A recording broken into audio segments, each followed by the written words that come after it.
हमारे पास एक छोटा बॉडी है जिसको हमने ए नाम दे दिया है। ये किसी वेज के टॉप से स्लाइड करना स्टार्ट करता है तो मतलब इनिशियल वेलोसिटी 0 हो जाएगा, है ना। तो ये की वर्ड है, इसको हमने यहाँ पर इसका मीनिंग लिख दिया। दूसरी बात यह है कि हमारा जो वेज है उसका बेस का लेंथ दिया है L 2.10 मीटर।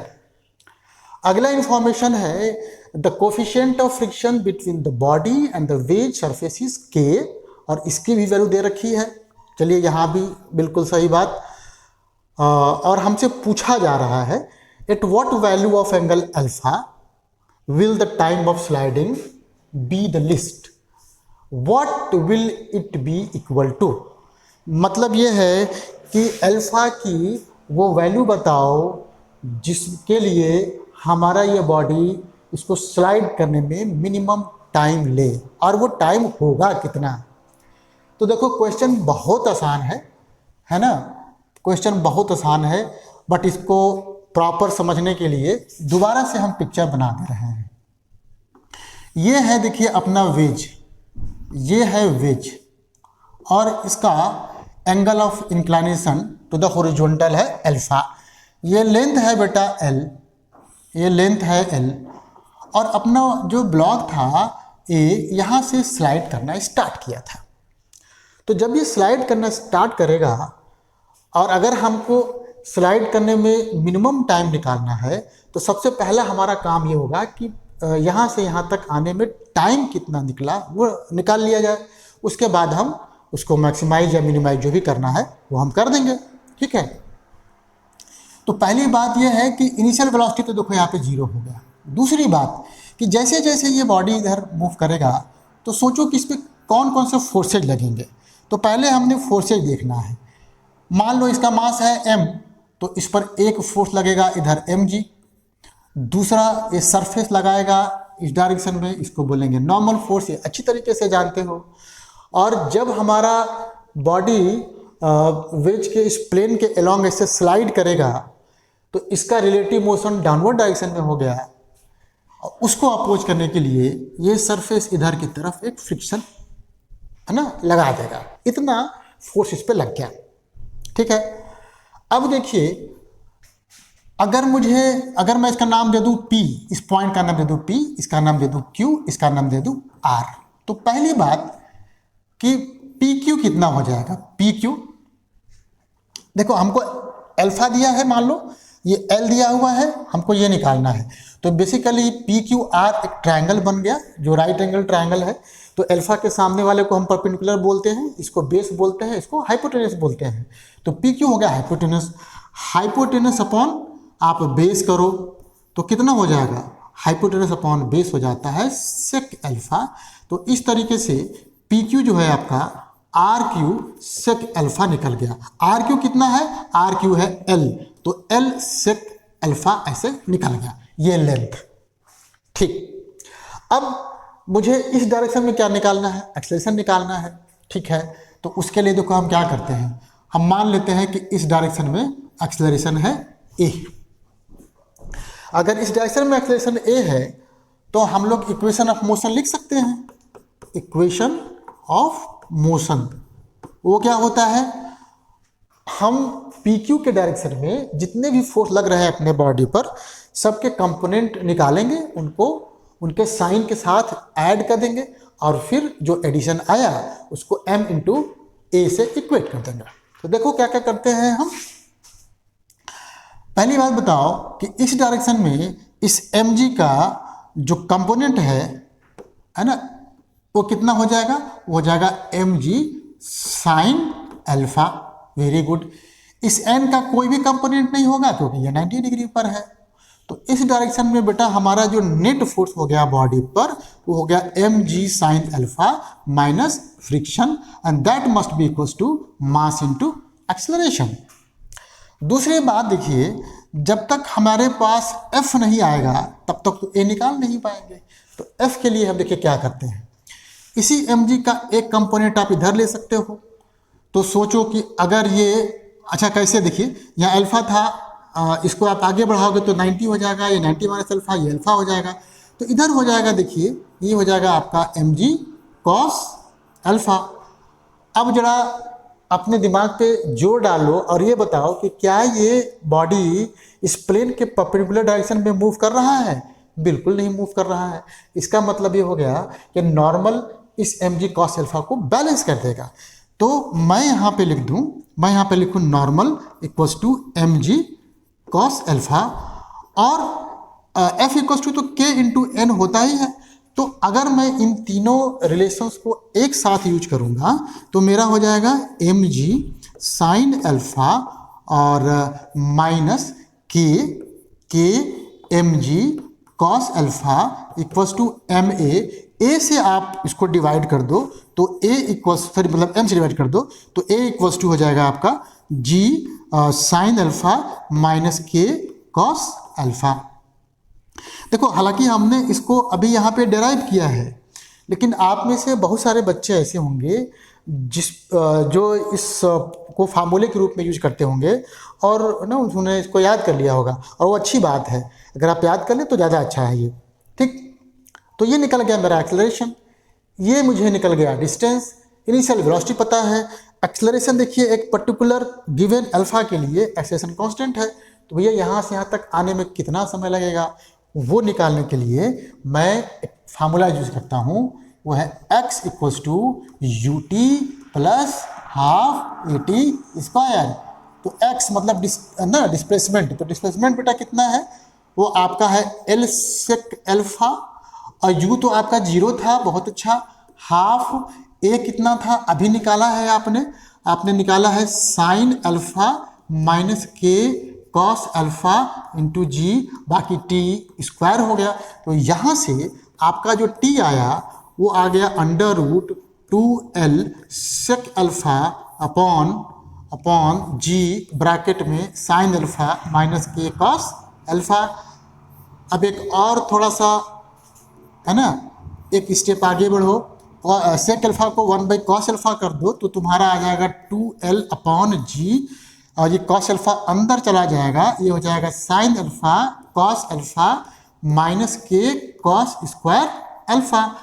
अभी भी थोड़ा सा मेहनत करो, मेहनत बहुत ना फल देता है, तो भैया मेहनत करना पड़ता है। देखिए क्या मेहनत करना है, बेसिकली मेहनत नहीं है, आपको छोटा सा ट्रिक लगाना है यहाँ पे और बहुत काम आएगा आगे। देखिए आप क्या करोगे, इसको 2 से डिवाइड कर दो और 2 से मल्टीप्लाई कर दो। तो जब 2 से मल्टीप्लाई करोगे देखो ये तुम्हारा हो जाएगा 2 साइन अल्फा कॉस अल्फा, जो कि साइन 2 अल्फा हो जाता है, अपॉन 2 माइनस है ना के, और ये जो कॉस स्क्वायर अल्फा है इसको लिख दो 1 प्लस कॉस 2 अल्फा बाई 2। ये देखिए इतना हो गया। आप चाहो तो 2 कॉमन ले लो और ये ऊपर चला जाएगा तो मेरे ख्याल से 4 हो जाएगा। तो आप बड़ा आसानी से इसको आप लिख सकते हो 4l अपॉन जी, और यहाँ पे हुआ साइन 2 अल्फा माइनस के कॉस 2 अल्फा माइनस के, है ना। कैलकुलेशन देखते रहना, कैलकुलेशन बहुत गलती होती है तो थोड़ा सा ध्यान रखना है इसको, ठीक है। तो टाइम तो निकल गया, लेकिन हमारा काम ये था नहीं, हमको बेसिकली वो एंगल निकालना था जिसके लिए ये टाइम जो है आपका मिनिमम हो जाए। तो अगर ये मिनिमम होना है तो चले आओ इसके राइट साइड में मिनिमम होने के लिए क्या क्या होना है। देखिए एल को आप बदल नहीं सकते, जी को कोई नहीं बदल सकता, 4 कांस्टेंट है, तो आप क्या करेंगे इसी को बदल सकते हैं, घटा सकते हैं, बढ़ा सकते हैं। इसका मतलब के भी नहीं बदल सकते, तो आप इतना ले लीजिए, इस ना ये वाला चीज़ मैक्सिमम होना चाहिए। तो मैं इस पॉइंट को यहाँ लिख देता हूँ, इस पॉइंट को लिख देता हूँ, for t to be minimum हमारे लिए होना चाहिए साइन 2 अल्फा माइनस के कॉस 2 अल्फा, है ना, कैसा मैक्सिमम, ये मैक्सिमम होना चाहिए। अभी मैक्सिमा और मिनिमा का केस बन गया, तो चलो हम इसको मैक्सिमाइज करते हैं भाई। और मैक्सिमाइज करने के लिए सबसे बढ़िया तरीका है कि मैं इसको एक फंक्शन मान लूँ एफ ऑफ अल्फा, ऐसे मान लूँ। अब देखो प्योर मैथमेटिक्स का ये क्वेश्चन बन गया। अच्छा, इसको मैक्सिमम होने के लिए क्या होना चाहिए? नेसेसरी कंडीशन, इसका डेरिवेटिव 0 होना चाहिए। तो चलो भाई, इसका डेरिवेटिव करोगे तो साइन को जब डिफ्रेंशिएट करोगे तो ये हो जाएगा 2 cos 2 अल्फा, ये कितना हो जाएगा 2 के साइन 2 अल्फा। अच्छा, ये माइनस का प्लस हो जाता है, that should be equal to 0। तो यहाँ से 2 और 2 तो कैंसिल हो गया भाई, है ना। इसको उधर ले गए तो ये मेरे पास आ गया tan 2 alpha equals to -1/k। ये देखिए आराम से ये अल्फा की वैल्यू आ गई यहाँ से। अब देखो k की वैल्यू गिवन है और बिना टेबल के या कैलकुलेटर के हम यहाँ से अल्फा नहीं निकाल सकते। तो आप देख लेना इसको, और एग्ज़ाम में अगर आता है जेई के एग्ज़ाम में तो इसका वैल्यू दिया रहेगा, क्योंकि टेबल तो अब अलाउ है नहीं। चलिए, ये तो हमारा हो गया। अब हमको निकालना है कि जो आपका टाइम है, मिनिमम टाइम, उसकी वैल्यू कितनी होगी। तो बेटा यहाँ पे बहुत ध्यान से देखना है, क्योंकि ये सेक्शन बिल्कुल आपसे गलत कराएगा, ठीक है। जिसका मैथमेटिक्स में थोड़ा हाथ तंग है वो थोड़ा यहाँ पर प्रॉब्लम फेस कर सकता है। तो चलो एक काम करें, हमको टाइम निकालना है भाई। और टाइम के लिए क्या बनाया हमने बना दिया 2l, नहीं शायद 4l था, मेरे ख्याल से 4l था, अपॉन जी। ब्रैकेट में बना दिया था sine 2 alpha minus cos 2 alpha minus k. और बार बार मैं कह रहा हूँ कि कैलकुलेशन चेक करते जाना, आप हमारे कॉन्सेप्ट पे ध्यान दिया करो। कैलकुलेशन हमेशा गलत होता है, क्योंकि है ना, जानते ही हो इतना हैबिट नहीं होता हम लोगों का, ठीक है। यहाँ देखिए, अगर आपको इसकी मिनिमम वैल्यू निकालनी है तो जो tan 2 अल्फा आया उसकी मदद से आप sin 2 अल्फा और cos 2 अल्फा की वैल्यू निकाल करके यहाँ पर रख देंगे और आपका काम बन जाएगा। तो यहाँ पे एक चीज़ जरा नोट करो, कैसे लिखोगे। पहले तुम एक ट्रायंगल बनाओ, राइट एंगल ट्रायंगल, इसको कह लो 2 अल्फा। तो ये सामने हो गया परपेंडिकुलर और ये हो गया बेस tan 2 अल्फा के लिए। हमने देखो माइनस को बिल्कुल इग्नोर कर दिया है। वजह है, क्या है वजह?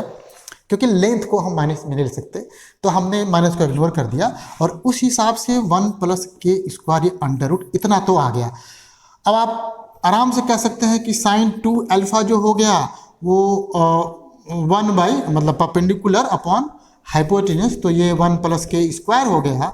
और cos 2 अल्फा जो हो गया वो k upon under root 1 + k² हो गया। लेकिन यहीं पे तुमसे गलती हो जाएगी। देखिए कैसे, यहाँ देखो tan 2 अल्फा की वैल्यू कैसा है, नेगेटिव है ना। tan 2 अल्फा की वैल्यू कैसा है, नेगेटिव है। नोट करो, ये ए नेगेटिव है। इसका मतलब कि जो 2 अल्फा है या तो सेकेंड क्वाड्रेंट में होना चाहिए या फिर फोर्थ क्वाड्रेंट में होना चाहिए। तो फोर्थ में होने का तो कोई चांस है नहीं, ये सेकेंड क्वाड्रेंट में ही होगा। वैसे भी आप ऐसे कह सकते हो कि यहाँ अल्फा तो 0 से 90 के बीच में होना चाहिए। तो इसका मतलब क्या हो गया, इसका मतलब 2 अल्फा जो है वो 0 से 180 डिग्री के बीच में होना चाहिए सेकेंड क्वाड्रेंट में। तो सेकेंड क्वाड्रेंट में अगर कोई एंगल पड़ता है तो उसका साइन का वैल्यू कैसा रहता है, तो पॉजिटिव रहता है। लेकिन कॉस का कैसा हो जाता है, वो नेगेटिव रह जाता है। तो अब आपको sin 2 अल्फा और cos 2 अल्फा का वैल्यू क्लियर हो गया। यहाँ पे रखो, आपका मिनिमम टाइम निकल जाएगा।